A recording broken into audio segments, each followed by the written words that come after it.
जरा एक चांगला फोटो घेऊ आपण. जरा मागे या. भगवान बुद्धांचा.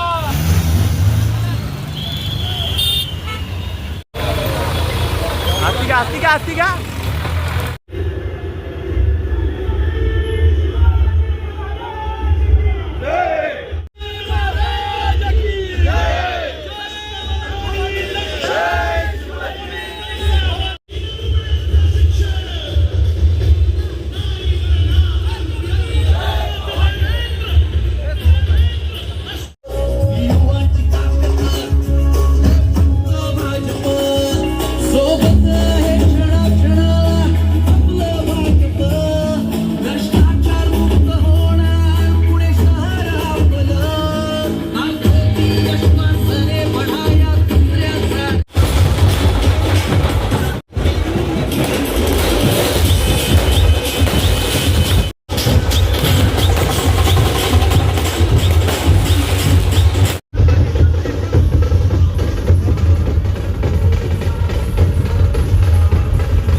हात नका टाकू.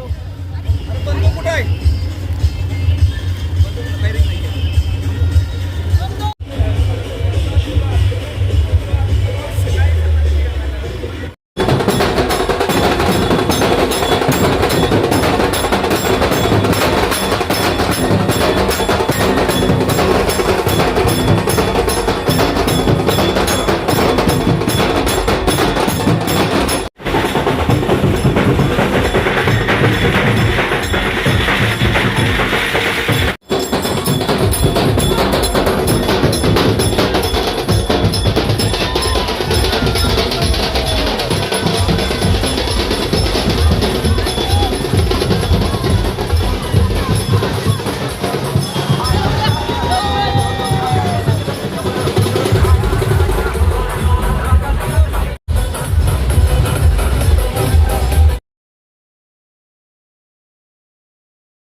आयुष्यामध्ये या दिवसाला विशेष महत्व आहे. कारण ज्या एका कार्यकर्त्याला तुम्ही सगळ्यांनी ताकद दिली, ती ताकद देत असताना तुम्हाला असं कुठेतरी वाटलं असेल की हो, हा जरा बरं काम करणारा कार्यकर्ता आहे, याच्या मागे आपण आशीर्वाद ठेवले पाहिजेत, याला कुठेतरी ऊर्जा दिली पाहिजे, या ऊर्जेचं हा कुठेतरी सोनं करेल आणि त्या माध्यमातून समाजसेवेचा घेतलेला हा वसा पुढे घेऊन जाईल, अशी भावना अनेकांच्या बोलण्यातनं मला जाणवली. मग ते माझ्या प्रभागातले नागरिक असतील, माझ्या या पनवेल मधले रहिवासी असतील, किंवा महाराष्ट्राच्या कानाकोपऱ्यातून ज्यांनी मला आजपर्यंत प्रेम दिलं ते सगळे आमचे युवा सहकारी किंवा माता भगिनी असतील. या सगळ्यांनी जी ताकद मला दिली, ज्याची सुरुवात शोधायची म्हटलं तर कुठेतरी 22 वर्षापूर्वी जावं लागेल, आणि त्या कार्यकर्त्याला तुम्ही कुठेतरी समाजकारणात एस्टॅब्लिश केलं. 2017ला त्या कार्यकर्त्याचा कुठेतरी एक जनसेवक, नगरसेवक घडवला आणि तुम्ही त्याला नगरसेवक केलं, म्हणून पक्षाने मला ताकद दिली आणि पनवेल महानगरपालिकेचा उपमहापौर होण्याचा बहुमान हा तुमच्यामुळे मला मिळाला. त्याची सुरुवात कुठे आहे तर 22 वर्षापूर्वी तुम्ही जी ताकद द्यायला सुरुवात केली, त्याच्यामध्ये याचं कुठेतरी रहस्य लपलेलं आहे. उपमहापौर हे सन्मानाचं पद, बहुमानाचं पद माझ्यासाठी खरंच मोठं होतं, खरंच ती खूप मोठी संधी होती. त्या माध्यमातून कुठेतरी बरं काम करण्याचा आपण सगळ्यांनी मिळून प्रयत्न केला. जे जे प्रश्न माझ्यापर्यंत आले, जे मी काही महाराष्ट्रभरात, देशभरात बघितलं, त्या आपल्या प्रभागात, त्या पनवेल नगरीत कसं होऊ शकेल याचा प्रयत्न करण्याचा मी प्रयत्न केला. आणि तो प्रयत्न कुठेतरी बरा झाला असावा. पक्षाला त्या ठिकाणी असं वाटलं की ह्या युवा कार्यकर्त्याला, ज्यांनी पनवेलमध्ये तालुक्यापासून कामाला सुरुवात केली, जिल्ह्याचं नेतृत्व केलं, युवा संघटनेमध्ये काम केलं, त्या पदाधिकाऱ्याला आदरणीय देवेंद्र फडणवीस साहेब, तेव्हाचे अध्यक्ष आदरणीय चंद्रकांत दादा पाटील यांनी महाराष्ट्राचं भारतीय जनता पार्टीच्या युवा मोर्चाचं प्रदेशाध्यक्ष केलं, ते पण तुमच्याच सगळ्यांनी. म्हणजे जर का तुम्ही नगरसेवक नसतं केलं तर मी उपमहापौर नसतं झालो आणि महाराष्ट्राच्या राजकारणात सगळ्यात महत्वाचं पद भारतीय जनता पार्टीमध्ये युवा संघटनेचं मानलं जातं ते प्रदेश अध्यक्ष पदाची जबाबदारी कदाचित मला मिळालीच नसते.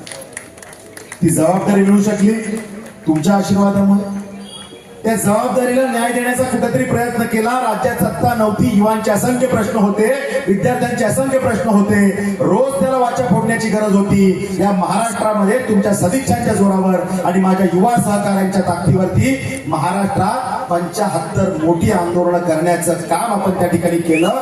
त्यावेळेचे सगळे प्रस्थापित नेते, मग उद्धव ठाकरे असतील किंवा अन्य सगळे तत्कालीन मोठे नेते असतील, नवाब मलिकच्या घराला घेराव घालण्यापासून उद्धव ठाकरेंची मिसमॅनेजमेंट कोरोना मधली, त्यांच्या घरात गाडीचा ताफा त्या ठिकाणी सांगलीमध्ये अडवण्याचं काम सुद्धा करण्याचं काम आम्ही त्या ठिकाणी केलं. या संघर्ष कुठेतरी पार्टीला बरा वाटला असावा.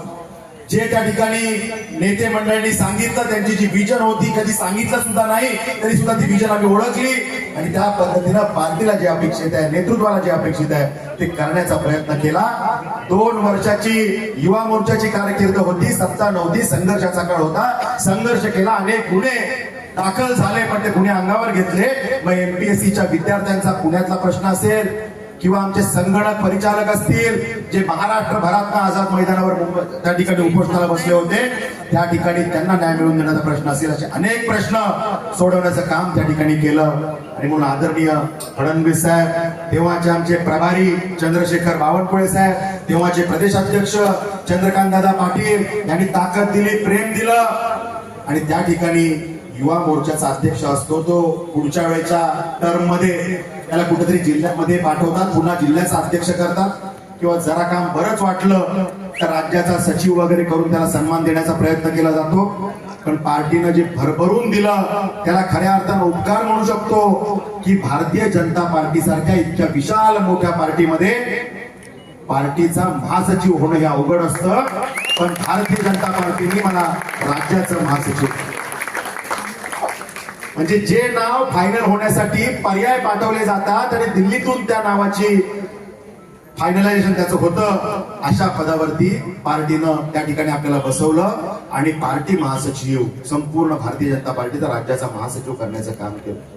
त्या ठिकाणी ती संधी 2 वर्षापूर्वी मिळाली. आपण सुद्धा त्या संधीला न्याय देण्यासाठी खूप चांगल्या पद्धतीनं पळत राहिलो.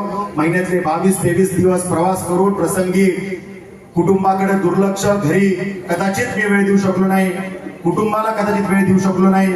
मुलगी कधी मोठी होते, कधी मोठी होत गेली हे कळलंच नाही. कुठंतरी परवाच्या कार्यक्रमात तिच्या स्टेजवरून तिला बघितल्यानंतर जाणवलं की अरे ही माझी मुलगी, हिच्यामध्ये एवढे कलागुण आहेत, पण ते मी माझ्या घरात बघू शकलो नाही, मला ते मंचावर बघावे लागले. मला वाटतं की हे कुठंतरी आयुष्यात मी मिस केलं. पण त्या ठिकाणी मी जपलं काय, मी वाढवलं काय, तर मी माझ्या कुटुंबाला कुठंतरी कदाचित कमी वेळ दिला असेल, पण माझा हे जो कुटुंब आहे, हा समाज जो कुटुंब आहे त्याच्याबरोबर राहण्याचा प्रयत्न केला. आणि फक्त पनवेलमध्येच नाही, पनवेलच्या जनतेने तर मला नेहमीच ताकद दिली. माता भगिनी तर खास करून मला त्या ठिकाणी आशीर्वाद दिले, मजबूतीनं माता भगिनी माझ्या बागे उभे राहिल्या. आणि त्यामुळे ते तर पनवेलमध्ये झालंच, पण महाराष्ट्राच्या कानाकोपऱ्यात म्हणजे चांद्यापासून बांद्यापर्यंत आपण कुठेही गेलात तरी आज आपल्याशी जुडलेली, त्यांच्या बरोबर आपण काम करून त्यांना ताकद दिलेले अनेक युवा त्या ठिकाणी तयार झाले. मी बोलताना जेव्हा अनेकांना सांगतो की पार्टीनं आपल्याला जे भरभरून दिलं, तुमच्यातला परिवाराचा सदस्य त्याला पार्टीचं महासचिव केलं, त्याचा उपयोग तुम्ही सगळ्यांनी करून घेतला पाहिजे. मी वारंवार जे सांगतो ते माझी त्या कार्यकर्त्यांच्या भरोश्यावर सांगतो की तुम्हाला उद्या वाटलं की हो मला महालक्ष्मी कोल्हापूरला जाऊन दर्शन करायचंय, तर आमचे सतीश पंडित त्या ठिकाणी आहेत, त्या ठिकाणी तुम्हाला दर्शन देऊ शकतील. आमचे विजेंद्र माने दर्शन देऊ शकतील जे या मंचावर आहे. तुम्ही त्र्यंबकेश्वरला जाऊन तुम्हाला दर्शन घ्यायचं असलं तर याच मंचावरती आमचे योगेश महिंद आहेत, आमचे नाशिकचे कार्यकर्ते आहेत, जे माझ्या शब्दावरती जीवाचं रान करतील आणि तुम्हाला चांगलं दर्शन व्हावं यासाठी प्रयत्न करतील. परिवार म्हणजे काय असतं? हाच परिवार आहे. एकमेकांना कुठेतरी मदत करणं, मग त्याच्यामध्ये सामाजिक विषय असतील, आरोग्याचे विषय असतील, कुटुंबाचे प्रश्न असतील, शासकीय विषय असतील, त्यांना कुठेतरी आपण मदत करणं म्हणजेच कुटुंब भावना जपणं असं मला वाटतं. आणि त्यामुळे ते जपण्याचा आपण प्रयत्न केला. महाराष्ट्राच्या कानाकोपऱ्यात तो प्रयत्न यशस्वी झाला आणि राज्यात चांगलं काम सुरू असताना, पार्टीचा महासचिव म्हणून खूप मोठी जबाबदारी असताना आणि निवडणुका तोंडावर असताना त्या ठिकाणी काम एके काम, खूप कामाचं प्रेशर आहे, निवडणुका समोर आहेत, विरोधी पक्ष कुठेतरी जनतेला मिसगाईड करण्याचा प्रयत्न करतोय, गुमराह करण्याचा प्रयत्न करतोय. अशा वेळेला आपल्या मनात मला काहीतरी मिळावं ही कुठलीही अपेक्षा नसताना, पार्टी मला काहीतरी देईल ही कुठलीही अपेक्षा नसताना, आदरणीय देवेंद्र फडणवीस साहेब, आदरणीय चंद्रशेखर बावनकुळे साहेब, आमचे सगळेच नेते, मी मनापासून त्यांचा आभारी आहे की आज तुमच्या सगळ्यांच्या परिवाराच्या सदस्याला थेट आमदार करण्याचं काम या पक्ष नेतृत्वाने केलेलं आहे. अनेक मंडळी या ठिकाणी आहेत ज्यांनी सांगितलं होतं, विक्रांत आम्हाला तुला आमदार होताना बघायचं आहे. आमचे सत्यवान पाटील सर असते आहेत त्या ठिकाणी ढसा रडले. मला साळवी काकांची आठवण होते की त्यांचं स्वप्न होतं की मला तुला आमदार बघायचं आहे, त्या आपल्यात नाहीये. पण अशा अनेक मंडळी आहेत की ज्यांनी मला आपल्या मुलाप्रमाणे प्रेम दिलेलं, आणि त्यामुळे माझं जे कर्तव्य आहे तुमच्या सगळ्यांच्या आशीर्वादातून, प्रेमातून, त्याच्या ऋणातून मी कधीच उतराई होऊ शकणार नाही.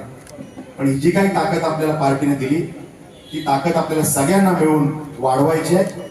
त्याचा उपयोग समाजसेवेसाठी आपल्याला करून घ्यायचा आहे. आपल्या कुटुंबातल्या प्रत्येक सदस्याला त्याचा कसा उपयोग होईल हा आपल्याला करून घ्यायचा आहे. आणि एक समाज म्हणून आपण काही कॉन्ट्रीब्युशन देऊ शकतो का, हा प्रयत्न आपल्या सगळ्यांना करायचा आहे. आणि त्यासाठी मला तुमच्या सगळ्यांच्या मदतीची गरज आहे. म्हणजे आज पार्टीने आपल्याला हे सगळं दिलं, इतकी ताकद दिली. 22 वर्षाचा मी माझा प्रवास तुम्हाला 5 मिनिटात सांगण्याचा प्रयत्न केला. पुन्हा याचं मूळ कुठं शोधायला गेलो तर 40 वर्ष मागे जावं लागेल. त्याची सुरुवात 40 वर्षापूर्वी झाली की या रायगडच्या राजकारणामध्ये भारतीय जनता पार्टीचं फार विशेष स्थान नव्हतं. तेव्हा या ठिकाणी प्रस्थापित शेतकरी कामगार पक्ष असेल, काँग्रेस असेल, त्यांची सत्ता होती. आणि त्या काळामध्ये भारतीय जनता पार्टीची राज्यात केंद्रात सत्ता येईल असं कुठलंही चिन्ह नव्हतं. म्हणजे अगली बारी अटल बिहारी ही घोषणा देत देत अनेक निवडणुका लढण्याचा प्रयत्न त्या काळात आम्ही केला. मी तर खूप नौका होतो, पण त्या काळात जे नेतृत्व निस्वार्थीपणे कुठल्याही विषयाची अपेक्षा न करता अनेक आमिष दिली गेली पण त्याला बळी न पडता संघर्ष काय असतो याची व्याख्या ज्यांनी रायगडच्या राजकारणाला दिली ते नाव म्हणजे सन्माननीय बाळासाहेब पाटील. म्हणजे एकीकडे आजच्या महाराष्ट्राच्या राजकारणामध्ये मला काहीतरी मिळालं पाहिजे म्हणून 10 वेळा पक्षांतर करणारी मंडळी एका बाजूला, माझ्या परिवाराचं भलं व्हायला पाहिजे यासाठी तत्वभासनात गुंडाळून बसणारी मंडळी एका बाजूला. पण मला माझ्या परिवाराशी काही घेणं नाही, माझ्या पार्टीची विचारधारा खालपर्यंत पोहोचली पाहिजे. हे स्वप्न पंडित दीनदयाळ उपाध्यायांनी आम्हाला दिलं, जे अंत्योदयाचं स्वप्न आहे. रांगेतल्या शेवटच्या व्यक्तीच्या डोळ्यातले अश्रू जोपर्यंत आम्ही पुसत नाही, त्याच्या चेहऱ्यावर जोपर्यंत हसू उमलवत नाही, तोपर्यंत आमची विकासाची व्याख्या पूर्णच होत नाही. हे स्वप्न ज्यांनी आम्हाला दिलं ती व्याख्या घेऊन काम करणारं नेतृत्व म्हणजे बाळासाहेब पाटील. आणि मग रायगडच्या राजकारणात 2004 ची निवडणूक आपण बघितली की त्यावेळेला परिस्थिती नव्हती, पण रायगड जिल्ह्याच्या युतीच्या राजकारणामध्ये काही अपरिहार्य गोष्टी घडल्या आणि पनवेलची निवडणूक परिस्थिती नसताना आदरणीय स्वर्गीय गोपीनाथजी मुंडे साहेबांच्या शब्दावर आपल्याला लढायला लागली. सन्माननीय बाळासाहेब पाटील हे त्यावेळेला नुकतेच जिल्हाध्यक्ष झाले होते. परिस्थिती नव्हती, मतदारसंघाची पूर्ण माहिती नव्हती, पुढं काम करून ताकदीनं उभं राहू ही स्थिती होती. पण त्यावेळेला मात्र ती स्थिती नसताना केवळ आदेशासाठी त्या ठिकाणी ती निवडणूक आपण लढवली. आणि त्या काळात सुद्धा परिस्थिती बिकट असताना सुद्धा 19,000 मतं घेण्याचं काम हे त्या ठिकाणी आपण केलं. म्हणजे संघर्ष म्हणजे फक्त संघटना वाढवण्याचा प्रयत्न केला नाही, तर माझी पार्टी वाढली पाहिजे. माझ्या पार्टीच्या माध्यमातून जनतेला भारतीय जनता पार्टी त्यांच्या मनात कुठेतरी रुजली पाहिजे, त्यांचं बोट कमळावर गेलं पाहिजे. कारण कमळाला संधी मिळाली तरच कमळाची विचारधारा खालपर्यंत जाईल. आणि कमळाची विचारधारा म्हणजे काय तर देशोन्नतीची विचारधारा. या भारत मातेला परम वैभवावरती नेण्याचं स्वप्न ज्यांनी बघितलं ती ही भारतीय जनता पार्टी, आणि ते स्वप्न खाली रुजवण्याचं काम बाळासाहेब पाटील करत राहील. प्रवास खडतर होता, पण त्यांच्या निष्ठावान साथीदारांसह आपण म्हणता येईल, कदाचित संख्येने कमी असतील पण ताकदीनं निष्ठेनं आणि ध्येयानं खूप मजबूत होते अशी सगळी मंडळी लढत राहिली. आणि त्या ठिकाणी 2014ला आपण बघितलं की आदरणीय मोदीजींची जी लाट होती, सुनामी होती, त्यावेळेला एक वातावरण तयार झालं आणि एक चित्र त्या ठिकाणी तयार झालं की हो, पनवेल विधानसभेत सुद्धा कमळ उमलू शकतं. त्या ठिकाणी आपण सगळ्यांनी प्रयत्न केला. त्यावेळेला सन्माननीय आपले आमदार प्रशांतजी ठाकूर हे त्या ठिकाणी आपल्यामध्ये सामील झाले. आपण सगळ्यांनी प्रामाणिकपणे काम केलं आणि पनवेलमध्ये आदरणीय बाळासाहेब पाटील यांच्या नेतृत्वाखाली कमळ फुलवण्याचं काम झालं. विक्रांतने मगाशी सांगितलं, मी तुमचा जास्त वेळ घेणार नाही कारण बरेच वेळ झाला पण थांबलात. पण जे काय आहे ते तुमच्या नजरेसमोर काही घडलंय, काही अनभिज्ञ आहेत. पण विक्रांतचं आज 22 वर्षाचं, तुम्हाला असं वाटलं, काही लोकांना वाटतं की विक्रांतला हे 12 वर्षात मिळालं का, 10 वर्षात मिळालं का, पण जवळजवळ वयाच्या 16व्या वर्षापासून विक्रांत भारतीय जनता पार्टीचं काम करतोय. तुम्हाला आश्चर्य वाटेल की भारतीय जनता पार्टीची तत्व जी आहे, घराणेशाहीला मी किंमत देत नाही, राजकीय वारसा, मी भारतीय जनता पार्टीचा आहे, माझा मुलगा भारतीय जनता पार्टीचा असेल, माझी बायको भारतीय जनता पार्टीची असेल, माझी मुलगी भारतीय जनता पार्टीची असेल, माझी सून नवीन आली तर ती सुद्धा भारतीय जनता पार्टीचीच होईल, या पद्धतीनं मी आमचं राजकारण केलं. आणि त्यामुळं आमच्या घरामध्ये असं घराणेशाहीचा विषय झाला नाही. मी भाजपचा म्हणून फक्त राजकीय वारसा विक्रांतला मिळाला. मी जिल्हा अध्यक्ष अनेक वर्ष रायगड जिल्ह्याचा होतो, पण विक्रांतला मी एकही कसलंही युवा मोर्चाचं विद्यार्थी आघाडीचं साधं सिंगल पद दिलं नाही. याला अनेक माझे जुने कार्यकर्ते साक्षीदार आहेत. आणि हे सगळं करत असताना मी जेव्हा भारतीय जनता पार्टीच्या कामाला गेली 35-38 वर्ष सुरुवात केली, विक्रांतने सांगितलं की दूर दूर पर्यंत अंधार असताना या रायगड जिल्ह्यात, रायगड जिल्हा म्हणजे भारतीय जनता पार्टीच्या नजरेतला एक खडकाळ असा राजकीय जिल्हा भाजपच्या माध्यमातून होता. या राजकीय खडकाळ जिल्ह्यात या ठिकाणी खडकावरती कमळ फुलवण्याचं स्वप्न आम्ही आमच्या काही जुन्या कार्यकर्त्यांनी बघितलं, मुठभर कार्यकर्त्यांनी बघितलं. आणि खऱ्या अर्थानं कातळावरती डोकं आपटण्याचा जो प्रकार होता तो करत करत आम्ही आज 32-38 वर्ष या पार्टीमध्ये काम केलं. एकही सदस्य या जिल्ह्यामध्ये भारतीय जनता पार्टीचा ग्रामपंचायतीमध्ये नव्हता. मला आठवतं, मी आल्यानंतर एक 8-10 वर्षांनी समीर कदम या व्यासपीठावरती उपस्थित आहे, तो या तालुक्यातला पहिला आमचा सरपंच झाला. हे करत करत आम्हाला लोक हसत होती. प्रत्येक वेळेला आम्ही म्हणायचो, अगली बारी अटल बिहारी, अगली बारी अटल बिहारी. अरे 25 वर्ष गेली, 30 वर्ष गेली. एकदा आम्हाला महाजन साहेब बोलले, बाळासाहेब आता आपण ही घोषणा बदलूया, अगली बारी नको तर अबकी बारी सुरू करूया. आणि मग आम्ही सुरू केलं, अबकी बारी अटल बिहारी, अबकी बारी अटल बिहारी. आणि 84 साली काय झालं, आमचे 2 खासदार फक्त निवडून आले. 543 मध्ये 2. आम्हाला लोक हसायला लागली. विरोधी पक्ष म्हणाला, बाळासाहेब पाटील कुठला हा पक्ष आणला तुम्ही, टाळा लावा तुमच्या पक्षाला, 2 खासदार तुमचे, बंद करा तुमची पार्टी. आणि विक्रांतचं तरी करिअर बर्बाद करू नका बाळासाहेब, तुम्ही फसलात त्या पार्टीत जाऊन, विक्रांत तरी आमच्या पार्टीमध्ये द्या. अशा अनेक प्रस्थापित इथले अनेक दुसरे राजकीय पक्ष म्हणत होते की विक्रांतला माझ्या पक्षामध्ये द्या, आम्ही विक्रांतला मोठा करतो, आम्ही विक्रांतला कॉन्ट्रॅक्टर करतो. हे सगळं बोलत असताना आम्ही एकच सांगितलं की आम्ही या पक्षामध्ये काम करायला आलो, फक्त हे भारत मातेचं वैभव परम वैभवाला केलं पाहिजे.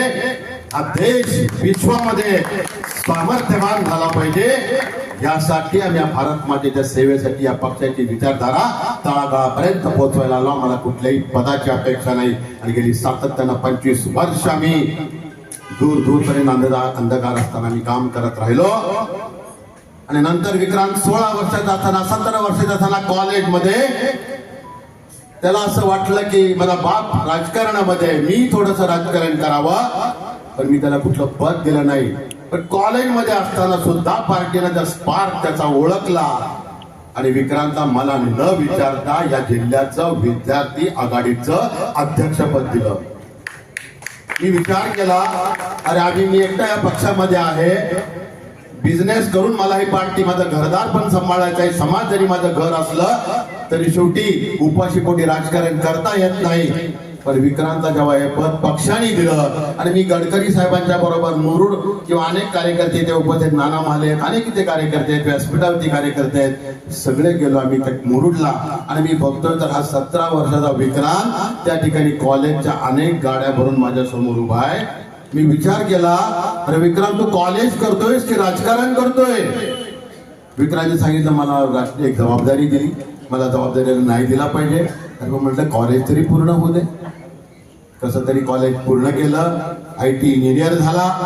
IT इंजिनियर झाल्यावर मला विचारलं, डॅडी आता मी काय करू? मी म्हटलं तू आता बिझनेस कर, तू आता मी राजकारण करतोय बस, तू एकटा आता तू बिझनेस कर.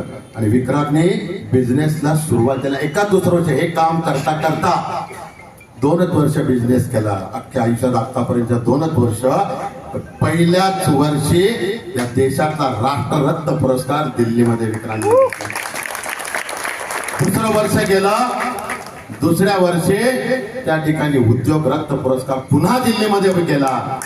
त्या ठिकाणी लोक बघायला आली की एखादा राष्ट्ररत्न आणि उद्योग रत्न पुरस्कार घेणारा कोणतरी 40, 45, 50, 60, 65 वर्षाचा कोणतरी बुजुर्ग असेल, सूट बूट कोट घालून आलेला, टाय घालून असेल एखादा बुजुर्ग असेल. पण जेव्हा 20 आणि 22 वर्षाचं पोरग त्याच्या नजरेसमोर आलं तेव्हाच मला त्या ठिकाणी त्यांनी सांगितलं, हा तुमचा मुलगा खऱ्या अर्थाने या देशाचं भवितव्य घडवण्यासाठी खऱ्या अर्थाने समर्थवान. आणि त्याच्यानंतर विक्रांत युवा मोर्चामध्ये गेला. मी त्याला दिलं नाही, मी पाठवलं नाही. मग गोपीनाथजी मुंडे साहेब मला भेटले, मला म्हणले बाळासाहेब आता माझी मुलगी या महाराष्ट्राची पंकजाताई युवा मोर्चाची अध्यक्ष झाली, विक्रांतला तू तिच्या बरोबर जरा काम करायला दे. मी म्हटलं विक्रांत आता कुठेतरी थोडा बिझनेसच्या मागे लागलाय. नाही राहू दे रे, फक्त नावाला दे.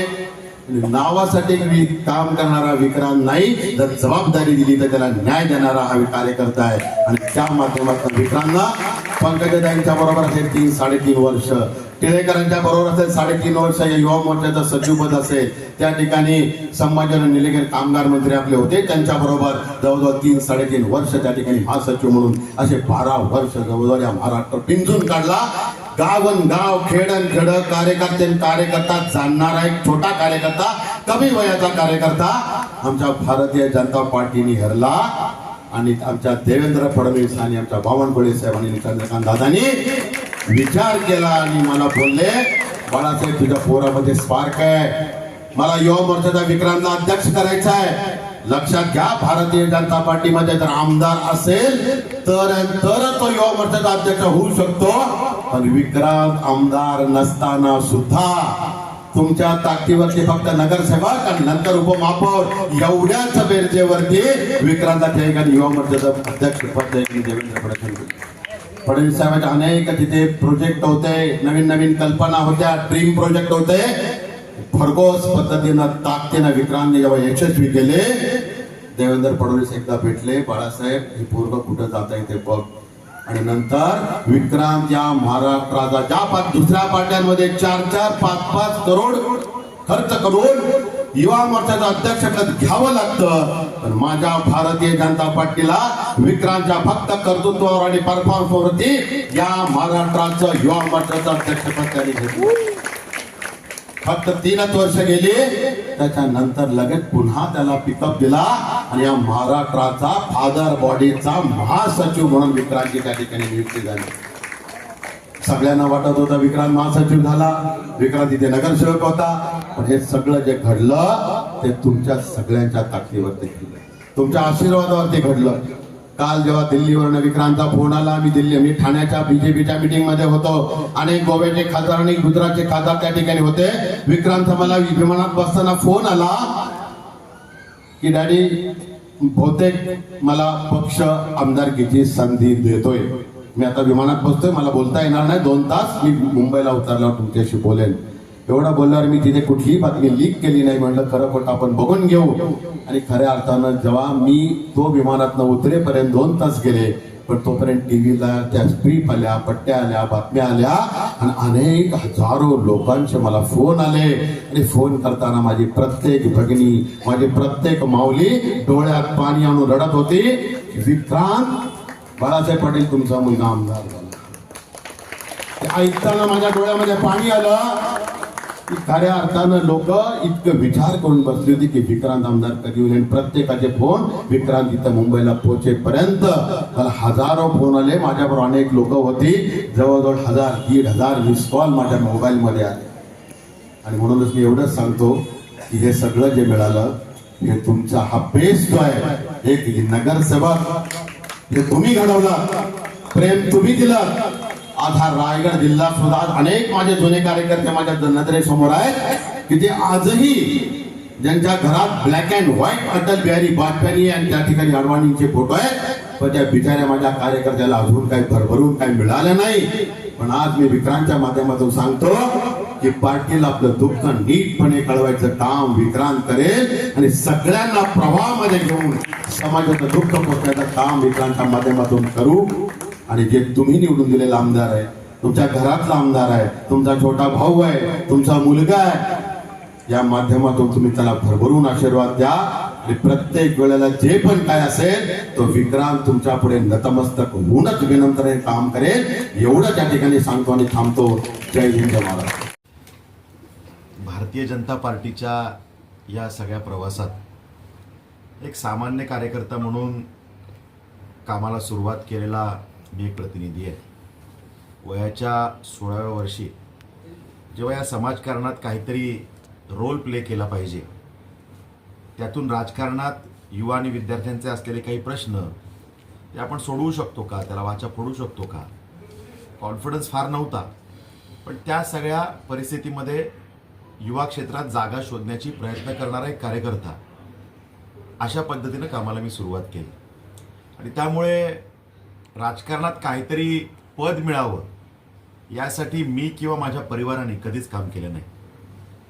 पण 16व्या वर्षापासून कामाला सुरुवात, पहिला 7-8 वर्षांचा कालावधी हा जिल्हा स्तरावर, मंडळ स्तरावरचा, आणि त्यानंतर 2010 पासून सतत 2024 पर्यंत 14 वर्ष राज्याच्या पटलावर भारतीय जनता युवा मोर्चा आणि आता थेट भारतीय जनता पार्टी अशा पद्धतीचं कामकाज करण्याची मिळालेली संधी, यातून महाराष्ट्रभराच्या कानाकोपऱ्यात युवांची नाळ जोडण्याची एक संधी मिळाली. आणि त्यामुळे जनतेनं मला पनवेलमध्ये भरभरून आशीर्वाद दिले. माझा प्रभाग, ज्याची निवडणूक खरं तर अवघड होती आणि ती निवडणूक मी लढलो खऱ्या अर्थानं, तेव्हा मी राज्याचा युवा मोर्चाचा महासचिव होतो आणि त्यामुळे माझ्यासाठी ती निवडणूक करो मरोची होती. आणि त्यावेळेला आम्ही ताकदीनं लढलो. पण दुर्दैवानं माझे सहकारी जे त्यावेळेला होते त्यांना त्या ठिकाणी थोड्या फरकाने अपयश आलं. पण जनतेने मला जे काही प्रेम दिलं, जे काही प्रेम भरभरून माझ्या पारड्यात टाकलं, त्यामुळे अवघड असलेल्या लढतीत सुद्धा मी विजयी होऊ शकलो. आणि मला वाटतं की एक कार्यकर्ता ते लोकप्रतिनिधी हा जो माझा प्रवास आहे तो जनतेमुळे यशस्वी होऊ शकला.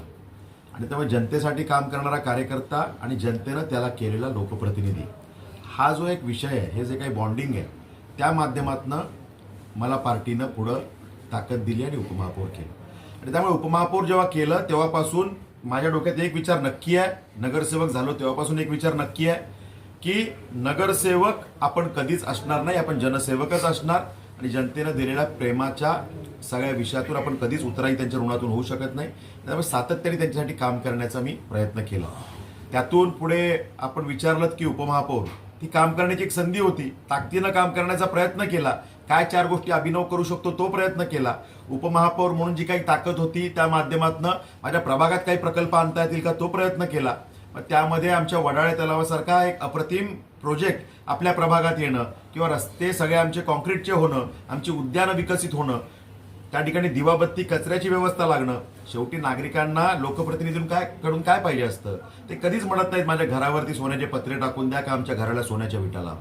त्यांच्या खूप मूलभूत गरजा छोट्या छोट्या असतात, पण त्यासुद्धा आम्ही कधी कधी लोकप्रतिनिधी पूर्ण करण्यात कमी पडतो आणि मग दुःख त्या ठिकाणी त्यांना होतं.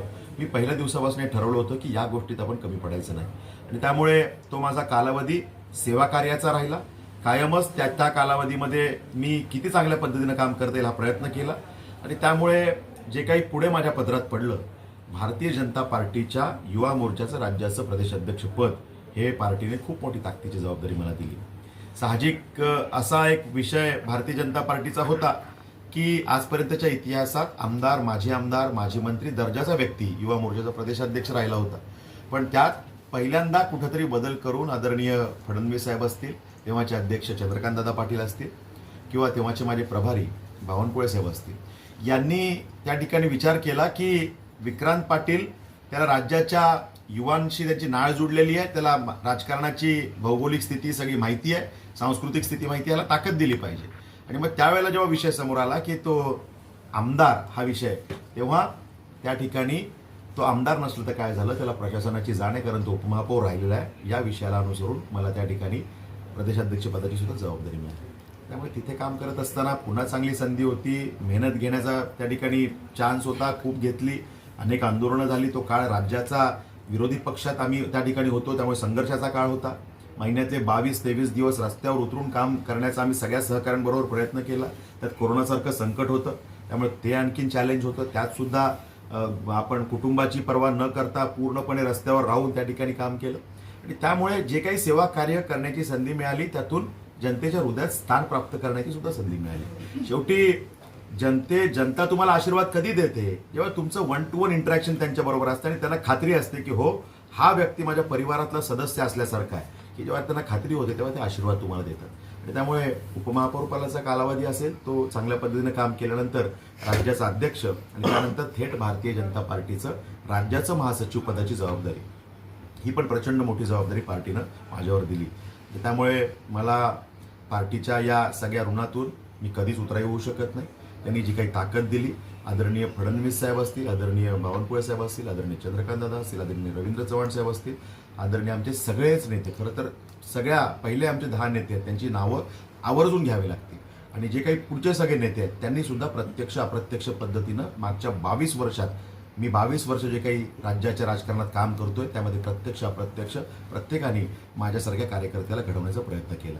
आणि त्यामुळे आज या सगळ्या गोष्टींची परिणिती कुठं झाली याचं आपण आज बघतोय. एक मेसेज काय पार्टीने दिला, तर एक 16व्या वर्षापासून काम करणारा कार्यकर्ता, पार्टीने त्याला रेकग्नाईज केलं, आयडेंटिफाय केलं, त्याला ताकद दिली आणि आज थेट आपल्या सगळ्यांच्या आशीर्वादाच्या जोरावर, जनतेच्या आशीर्वादाच्या जोरावर थेट त्याला विधान भवनात पाठवण्याचं काम केलं.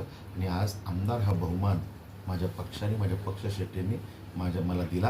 आणि त्यामुळे खऱ्या अर्थानं इतकी मोठी ताकद पार्टीने दिलेली आहे. त्यामुळे ही जबाबदारी प्रचंड मोठी आहे, या जबाबदारीची मला जाणीव आहे. आणि त्यामुळे हा काटेरी मुकुट आहे याचीही मला जाणीव आहे. त्यामुळे याच्यातल्या सन्मानापेक्षा यातली जबाबदारी मला जास्त महत्त्वाची वाटते. आणि त्यामुळे त्या जबाबदारीला न्याय देण्यासाठी राज्यभरामध्ये जे करावं लागेल, राज्यभरातल्या युवांचे प्रश्न, राज्यभरातल्या माता भगिनींचे प्रश्न सभागृहात मांडून त्यांना न्याय मिळवून देण्याचा प्रयत्न करणं, हा प्रयत्न माझा त्या ठिकाणी असणार आहे. आणि ज्या पद्धतीनं आत्तापर्यंत मी काम करत आलो, मला खात्री आहे की यापुढे सुद्धा ही जबाबदारी आपल्या सगळ्यांच्या प्रेमामुळे मी यशस्वीपणे पार पाडू शकतो. बाळासाहेब